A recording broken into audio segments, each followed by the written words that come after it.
భూమి కెమెరా పట్టుకొని కేపీ దగ్గరికి వచ్చి మాట్లాడుతూ ఉంటుంది. "అమ్మ భూమి ఏమైందమ్మా? ఎందుకలా ఉన్నావని?" కేపీ అడగటంతో, "నాన్న ఆత్మహత్య చేసుకోబోయారంట మావయ్య, ఎందుకో తెలుసా?" అని భూమి చెప్తూ ఉంటుంది. "ఎందుకు చేసుకున్నారమ్మా?" అని కేపీ అడగటంతో, "మా అమ్మని చంపింది ఆ అపూర్వేనన్న నిజం నాన్నకి తెలిసిపోయి ఇన్నాళ్ళు ఇలాంటి దాన్నా నేను నమ్మింది అని మానసిక క్షోభతో చనిపోవాలనుకున్నారు మావయ్య" అని భూమి చెప్తుంది. అపూర్వ భూమికి ఇలా లేనిపోని అబద్ధాలన్నీ చెప్పి నమ్మించి పంపించి ఉండటం వల్ల భూమి ఆ కెమెరాలో ఉన్న వీడియో కాస్త చూపించకుండా కేపీ దగ్గరికి ఏడుస్తూ వచ్చి మొత్తం చెప్తూ ఉంటుంది. అయితే కేపీ వెంటనే శరత్ చంద్రకి ఫోన్ కాల్ చేస్తాడు.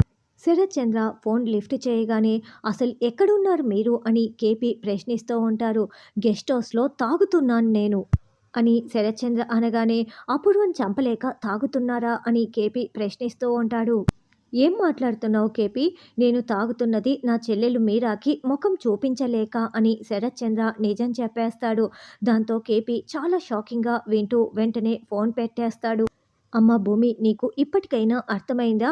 ఆ అపూర్వ చేస్తున్న మోసాన్ని బయటపెట్టి ఆ కెమెరాలో ఉన్న నిజాన్ని కూడా మీ నాన్నకి చూపించి నిజం బయటపెట్టమ్మా, అపూర్వ కుట్రలన్నింటినీ బయటపెట్టు, పదమ్మా వెళ్ళమ్మా" అని కేపీ చెప్తూ ఉంటే, ఇక భూమి అపూర్వపై కోపంతో రగిలిపోతూ, "ఇప్పుడే వెళ్ళి నాన్నకి చూపిస్తాను" అని చెప్తూ బయలుదేరుతూ ఉంటుంది.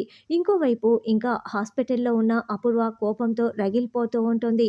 మరి ఇప్పుడు ఆ వీడియో చూడకుండా అపూర్వ మళ్ళీ ఏం కుట్ర చేస్తుందన్నది రానున్న ఎపిసోడ్‌లో తెలుసుకుందాం.